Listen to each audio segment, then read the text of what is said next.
میرے ابا بہت اچھے مزاج کے حامل تھے، میری ہر بات نہ صرف سنا کرتے تھے بلکہ میری ہر خواہش بھی پوری کرتے تھے۔ میں بہت خوش تھی، لیکن اب ان جانے کیا ہو گیا تھا کہ خالہ ہمارے گھر آتی اور جب اماں کاموں میں لگی ہوتی تو ابا کو اشارہ کر کے کمرے میں لے جاتی۔ میں اس وقت چھوٹی تھی لیکن اتنی بھی نہ سمجھ نہ تھی۔ تھوڑی ہی دیر بعد جب خالہ کمرے سے نکلتی تو رو رہی ہوتی اور ابا خود بھی پریشان پریشان نظر آنے لگتے تھے۔ میں یہ سب سمجھنے سے قاصر تھی کہ آخر ان دونوں کا یہ سب کرنے کے پیچھے مقصد کیا ہے۔ خالہ آخر ابا کو کیوں اشارے کرتی ہے، میں سوچ کر پریشان ہو چکی تھی، لیکن مجھے کچھ سمجھ نہ آ رہا تھا۔ اس کے بعد سے تو یہ سلسلہ ہی چل پڑا تھا۔ خالہ اب ہفتے کے 4 دن ہمارے گھر باقاعدگی سے آنے لگی تھی، اور جب جب خالہ آتی تھی اس رات اماں اور ابا کی زبردست لڑائی ہوتی تھی۔ مجھے یہ سب سمجھ نہیں آ رہا تھا، لیکن ایک روز جب بیٹھ کر میں نے ہر چیز پر غور کیا تو جو بات میری سمجھ میں آئی، میرے سر پر آسمان ٹوٹ پڑا تھا۔ تو کیا ابا اور خالہ ایک دوسرے کو پسند کرنے لگے تھے؟ کیا خالہ یہ سب اس لیے کر رہی تھی کہ ابا اماں کو طلاق دے کر ان سے شادی کر سکے؟ یہ سوچتے میرے دل میں خالہ کے لیے نفرت کی ایک لہر دوڑی۔ اب میں نے سوچ لیا تھا میں ابا اور خالہ پر نظر رکھنا شروع کر دوں اور سارے ثبوت اکٹھے کر کے اماں کو دکھاؤں گی۔ اماں بہت غصے والی تھیں، لیکن وہ ابا سے دیوانگی کی حد تک محبت کرتی تھیں۔ اس عمر میں بھی وہ ابا کو کسی طرف آنکھ اٹھا کر دیکھنا تو دور، کسی کے بارے میں سوچنے کی اجازت بھی نہ دیتی تھی۔ اگر میں اماں ابا کو خالہ اور ابا کا بتاتی تو وہ مجھے ہی مار مار کر آزموا کر دیتی۔ اس لیے میں نے ثبوت اکٹھے کرنے کا منصوبہ تیار کیا، لیکن اگلے روز جو خبر مجھے ملی اس نے مجھے دوبارہ سے سوچنے پر مجبور کر دیا تھا، کیونکہ خالہ کا رشتہ طے ہو چکا تھا اور خالہ کو دیکھ کر لگ رہا تھا کہ وہ بھی اس رشتے سے خوش ہے۔ لیکن سوچنے والی بات یہ تھی کہ اگر خالہ کو شادی کی کسی اور سے کرنی تھی تو ابا کو اشارے کرتے ہوئے کمرے میاں کیوں لے گئی؟ دن بہ دن اماں اور ابا کے جھگڑے بڑھتے رہی جا رہے تھے۔ گھر میں ہر وقت ان کی وجہ سے نحوست پھیلی نہیں لگی تھی۔ میں نے اماں کو سمجھانے کی کوشش کی، لیکن اماں ایک نہ مانی تھی۔ اماں تو کیوں ابا کے آتے ہی ذرا سی بات پر ان سے جھگڑا کرنے لگتی ہیں۔ اگر ایسے ہی رہا تو ابا تجھے بھول کر کسی اور میں دلچسپی لینے لگ جائے گا اور تو ہاتھوں ملتی رہ جائے گی۔ میں نے اماں کے پاس بیٹھ کر ان کو کہا تھا، لیکن میری بات سننے ہی اماں کے چہرے کا رنگ فاق ہوا تھا اور اس نے میری طرف دیکھتے ہی اپنے ہاتھوں میں میرے بال جکڑے تھے اور بولی تھی، تو بدبخت کہیں کی اپنی ہی ماں پر سوتن لا کر بٹھانے کی بات کر رہی ہے۔ تو جانتی ہے نہ میں تیرے باپ سے کتنی محبت کرتی ہوں، پھر بھی تو نے الفاظ اپنی زبان پر لائے کیسے؟ خبردار، اگر تو نے آج کے بعد ایسا ویسا کچھ بھی سوچا یا کہا تو تیری زبان کاٹ دوں گی۔ اماں نے مجھے غصے سے کہتے ہوئے اپنے قدم باہر کی طرف بڑھائے۔ میری سوچ کے مطابق اماں تو کوئی بھی بات سننے کو تیار بھی نہ تھی، تو ایسے میں کیسے وہ میری خالہ والی بات کا یقین کر لیتی؟ میں اماں نے مجھے کمرے میں بند ہی کر دینا تھا، ان جو کچھ بھی تھا میرے ہاتھ میں ہی تھا۔ میں نے دوبارہ سے ابا اور خالہ پر نظر رکھنا شروع کر دی تھی۔ خالہ جو روز اسی وقت آتی تھیں جس وقت اماں باورچی خانے میں مصروف ہوتی۔ میں نے سوچ لیا تھا اب خالہ کو راز کھول کر ہی رہوں گی۔ ہو سکتا ہے کہ خالہ اینڈ شادی والے دن ہی ابا سے شادی کا مطالبہ کر دے، لیکن وہ شادی کر نہیں سکتی تھی کیونکہ میری اماں اب تک ابا کے نکاح میں تھی اور ابا دو بہنوں کو ایک ساتھ نکاح میں نہیں رکھ سکتا تھا۔ اس سے پہلے اماں ابا کو چھوڑتا مجھے سچ جاننا تھا۔ اگلے روز جب خالہ ابا کو اشارہ کر رہی تھی تو میں اسے گھور گھور کر دیکھنے لگی۔ میری توجہ خود پر محسوس کرتے خالہ پھیکا سا مسکرا پڑی تھی، لیکن میں نے ہونے چہرے کے تاثرات بدلے تھے۔ میں نہنز خالہ کے شعلہ بار نظروں سے گھور رہی تھی۔ ایک پل کے لیے تو میری آنکھوں میں اپنے لیے ایسا تاثر دیکھ کر خالہ بوکھلا گئی تھی اور اس دن کمروں میں جانے کے بجائے جلدی سے گھر سے چلی گئی تھی۔ میں نے شکر کی تھا کہ خالہ کے جان چھوٹی تھی، لیکن یہ میری خیالی ہی تھی۔ اب جو آگے ہونے والا تھا تو میں نے کبھی خواب میں بھی نہ سوچا تھا۔ ساری رات اماں اور ابا کے جھگڑے ہوتے رہے۔ ابا بالا خرابہ ہی رات 11 بجے گھر سے نکل گیا اور اس کے نکلتے ہی اماں نے اپنے آپ کو کمرے میں بند کر دیا تھا۔ اما کو یوں کمرے میں بند دے کر پتہ نہیں کیوں مجھے ہوش سے اٹھ رہے تھے۔ میاں نے جا کر بہت دروازہ پیٹا، لیکن اما اپنی ضد کی پکی تھیں۔ اس نے دروازہ نہ کھولا۔ ویسے بھی کافی دنوں سے اما کو نفسیات کا مسئلہ شروع ہو چکا تھا۔ ڈاکٹر نے اس کی وجہ سے زیادہ سوچنا اور پریشانی لینا بتائی تھی کہ اما دوائی کھاتی تو اس کی طبیعت بہتر رہتی تھی، نہیں اس لیے پریشانی ہو چکی تھی۔ لیکن آدھا گھنٹہ گزر جانے پر بھی اما نے دروازہ نہ کھولا تو میں چلا کر اما کو دروازہ کھولنے پر اکسانے لگی تھی۔ اما تجھے میری قسم ہے دروازہ کھول دے، ابا واپس آ گیا ہے، اس نے وعدہ کیا ہے اب وہ تجھ سے کبھی نہیں لڑے گا۔ لیکن میری باتوں کا بھی اس پر کوئی اثر نہ ہوا تھا۔ مجھے اچانک سے بے چینی شروع ہو چکی تھی۔ میں نے جلدی سے دوپٹہ سر پر لیا اور باہر جا کر اپنے پڑوس والی آنٹی کو بلا لائی تھی۔ اس نے اپنے بیٹے سے کہہ کر دروازہ پر جب زوردار 4 سے 5 زبر لگائیں تو دروازہ کھل گیا۔ لیکن میری قسمت، میری اماں کی آنکھیں ہمیشہ کے لیے بند ہو چکی تھیں۔ اماں نے ابا اور خالہ کی وجہ سے ذہنی اذیت سہتے ہوئے خودکشی کر لی تھی۔ اماں کی بے جان جسم سے لپٹ کر بہت روئی تھی، لیکن وہ اس جہاں سے جا چکی تھی اور جہاں وہ گئی تھی اس جہاں سے واپسی ناممکن تھی۔ اماں کی تدفین کب ہوئی، کیسے ہوئی، مجھے خبر کچھ نہ تھی۔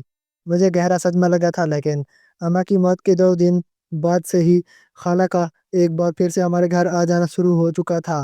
سب لوگ اماں کی طبیعت سے واقف تھے، اس لیے کسی نے اماں کی موت کو عجیب نہ جانا تھا۔ لیکن اس گھر میں میں رہتی تھی اور ماں سچ سے واقف تھی۔ میری اماں کو خودکشی کرنے پر مجبور کیا گیا تھا، اور وہ کوئی نہیں بلکہ میرا سگا باپ تھا، جس کے ہاتھ ساتھ سازش میں خالہ بھی شامل تھی۔ پہلے تو مجھے صرف خالہ سے نفرت محسوس ہوتی تھی، لیکن اب مجھے ابا کا چہرہ بھی دیکھنے کا بھی دل نہیں کرتا تھا۔ میں دن بہ دن ابا سے دور ہوتی جا رہی تھی۔ ابا مجھے لاکھ بلاتا، میری پسندیدہ چیزیں لاتا لے کر اس کے پاس بیٹھنا میں گوارا بھی نہیں کرتی تھی، اور وجہ ہی تھی کہ وہ دونوں میری اماں کے قاتل تھے۔ ابا اور خالہ کے اشارے بازی ایک بار شروع ہو چکی تھی، اور اس جمعہ خالہ کے دن نکاح تھا۔ یہ سب ایک ڈرامہ ہی لگ رہا تھا، لیکن جب جمعہ کو واقعی ہی خالہ کا نکاح کسی انور نامی شخص سے ہوا تو مجھے پورے حیرتوں کے پہاڑ ٹوٹ پڑے تھے۔ ابا اور خالہ اگر ایک دوسرے کو پسند کرتے تھے تو اب ان کا راستہ صاف تھا، پھر کیوں خالہ نے کسی اور سے نکاح کر لیا تھا؟ کیا وہ سب میرے دماغ کا فطور تھا؟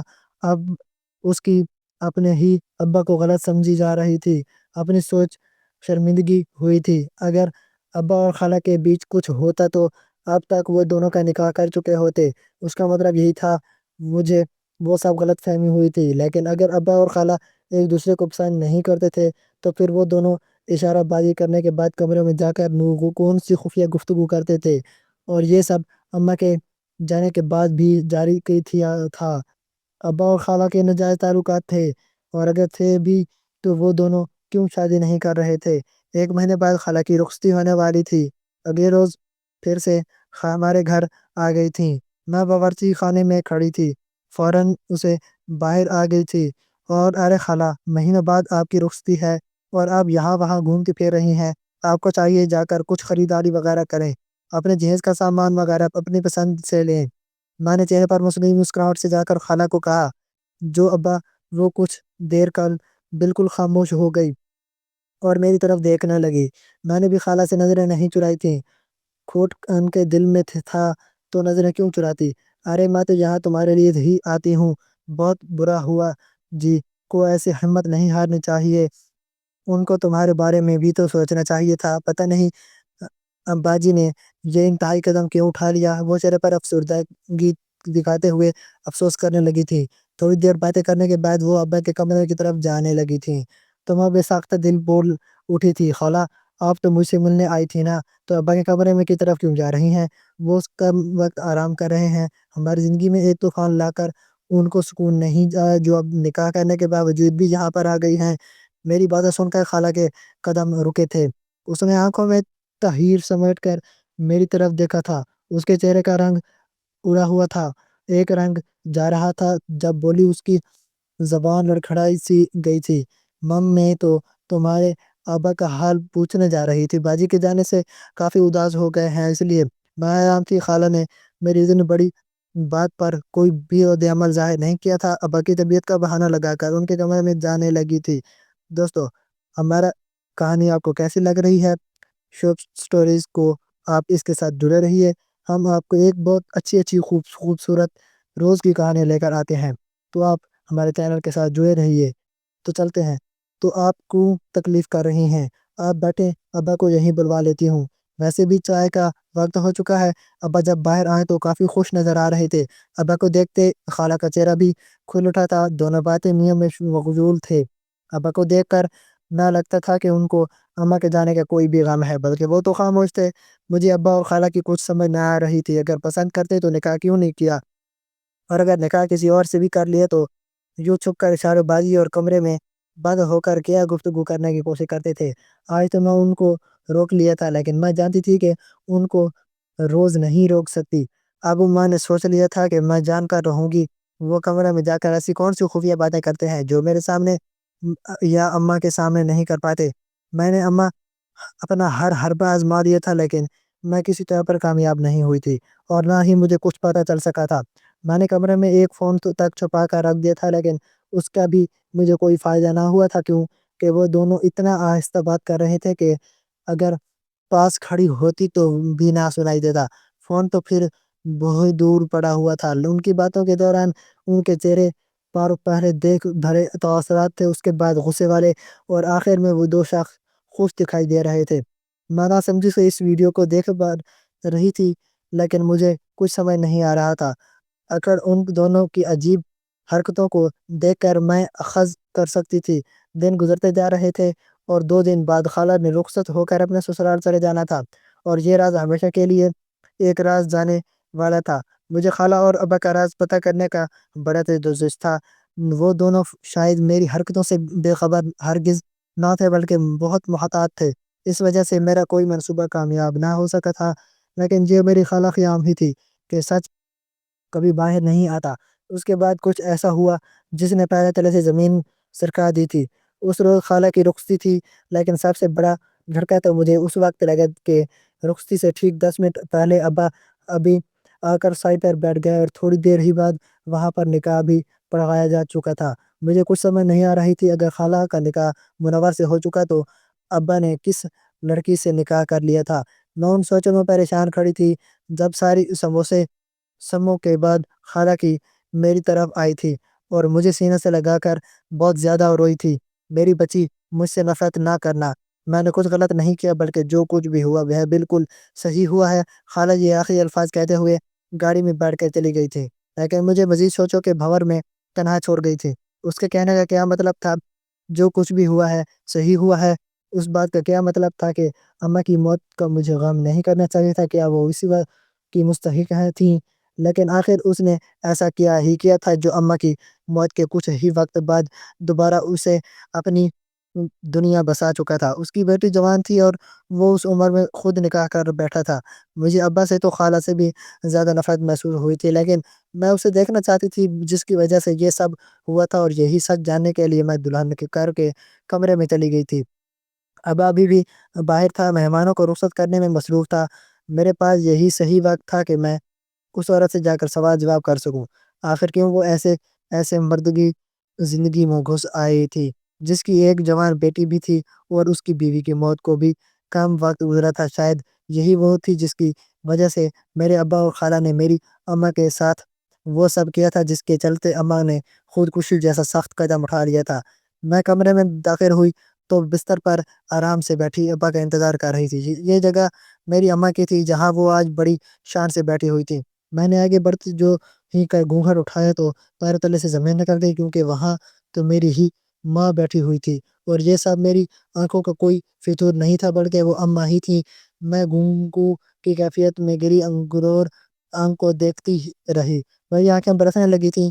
میاں بے ساختہ ان کے گلے لگ کر بچوں کی طرف بلک بلک کر رونے لگی تھی۔ اماں، مجھے تو لگا تو مر گئی ہے۔ یہ سب اماں ابا نے کیا تھا وہی دھوکے باز ہے، اور اس سب میں خالہ کے ابا کے ساتھ شامل تھی۔ میاں نے تجھے بتانے کی کوشش کی تھی، لیکن تو نے میری بات نہ مانی تھی۔ لیکن دیکھ اماں، اب تو مجھے پتہ چل گیا ہے نا، چل ہم یہاں سے دور چلتے ہیں، ورنہ ابا پھر سے تجھے بیمار کر دے گا۔ میں دوبارہ سب برداشت نہیں کر سکتی۔ اماں تو چل میرے ساتھ۔ میں اس کے سینے سے لگی چھوٹی بچی کی طرح روتے ہوئے اسے التجا کر رہی تھی۔ تبھی ابا کمرے میں داخل ہوا تھا۔ اور مجھے یوں اماں کے گلے دیکھ کر مسکرا پڑا تھا۔ مجھ سے نفرت سے رخ پھیر لیا تھا۔ ابا میرے سامنے آ کر کھڑا ہی چکا تھا۔ اماں بھی اپنی جگہ سے اٹھ چکی تھی اور مجھے پانی کا گلاس پکڑایا تھا، جسے پینے کے بعد ابا اور اماں نے آپس میں نظروں کا تبادلہ کیا تھا اور اماں بولنا شروع ہوئی تھی، میری تیری ماں ماجدہ نہیں تھی بلکہ ساجدہ ہوں۔ ماجدہ کی جنوں بہن میں اور تیرے ابا بچپن سے ایک دوسرے سے منسوب تھے، جس کی وجہ سے ہم دونوں ایک دوسرے کو پسند کرنے لگے تھے اور ہمارے بارے میں سب کچھ جانتے ہوئے بھی ماجدہ کو تیرے ابا سے محبت ہو گئی تھی، اور اسی محبت میں وہ اتنی اندھی ہو گئی تھی کہ اپنی ہی سگی بہن کے خلاف سازش کر کے مجھے ایک حادثے میں مروا ہوا ثابت کروا کر سب کو یہ کہا کہ میں کسی اور سے محبت کرتی تھی، اور 1 سال بعد خود تیرے ابا سے شادی کر لی۔ مجھے اس نے پرانی نوکرانی کے حوالے کر دیا تھا، جو مجھے ایسی دوا دیتی کہ میاں خود سے بیگانہ رہتی۔ اس کے بعد اس کے بیٹے اور شوہر کا قتل ہو گیا تو اس کی میری حالت پر رحم کیا گیا۔ اسے لگا کہ یہ سب اس کے ہاتھ ساتھ لیے ہوا ہے، میں کہ اس نے مجھے قید کیا ہوا تھا۔ اسی نے تیرے ابا اور خالہ کو یہ سب بتایا تھا۔ وہ دونوں تیری اماں کو اکسایا تھا۔ اس نے اپنا سچ قبول کر لیا تھا، لیکن اس سے پہلے اس کا سب کے سامنے آتا اس نے کی سوچ پر افسوس کی ہوا تھا، لیکن میں اس نفرت سے کر پائی تھی۔ وہ میری ماں تھی، میں کیسے اس سے نفرت کر سکتی تھی؟ شاید یہی سب اس کی نفسیات حالت کی وجہ سے تھی کہ اپنی بہن کو برباد کرنے کے چکر میں وہ خود حرام موت کو گلے لگا گئی۔ وہ انا آپ کی اپنی اس دنیا میں برقرار عزت کا بھرم رکھنے کے لیے حرام موت مرکز اپنی آخرت کو خراب کر گئی تھی۔ اس کے بعد سے میں نے خالہ ساجدہ کو سچے دل سے ماں تسلیم کیا تھا اور اس نے مجھے ماں بن کر دکھایا تھا۔ آج اس کے 2 بیٹے، میری شادی ہو چکی ہے، ہم سب اپنی زندگی میں خوش ہیں۔ میں اکثر سوچتی ہوں اگر اماں اپنی قسمت کو مان کر صبر کرتی تو شاید آج خوشحالی زندگی گزار رہی ہوتی۔ مجھے اپنی سوچ بعد میں کافی افسوس ہوا تھا، کیونکہ میں نے بہت غلط سوچا تھا۔ ہمیشہ پہلے سچ کا پتہ لگانا چاہیے، اس کے بعد کسی کی ذات پر کوئی فیصلہ لینا چاہیے، ورنہ بعد میں ہم خود آئینے میں دیکھنے کے قابل نہیں رہتے۔ آپ کو کیا لگتا ہے میری اماں نے اپنی زند کو محبت سمجھتے ہوئے جو کچھ اپنی سگی بہن کے ساتھ کیا تھا، کیا وہ صحیح تھا؟ کیا اماں کا انجام ہونا چاہیے تھا، یا خودکشی کر کے اماں نے صحیح کیا تھا؟ وہ اس کی مستحق تھیں۔ دوستو، کیسی لگی آپ کو ہماری کہانی؟ ہماری چینل پر نئے ہیں تو سبسکرائب کر دیں۔ ملتے ہیں ایک نئی اور دلچسپ کہانی کے ساتھ، تب تک کے لیے اللہ حافظ۔ Shape stories.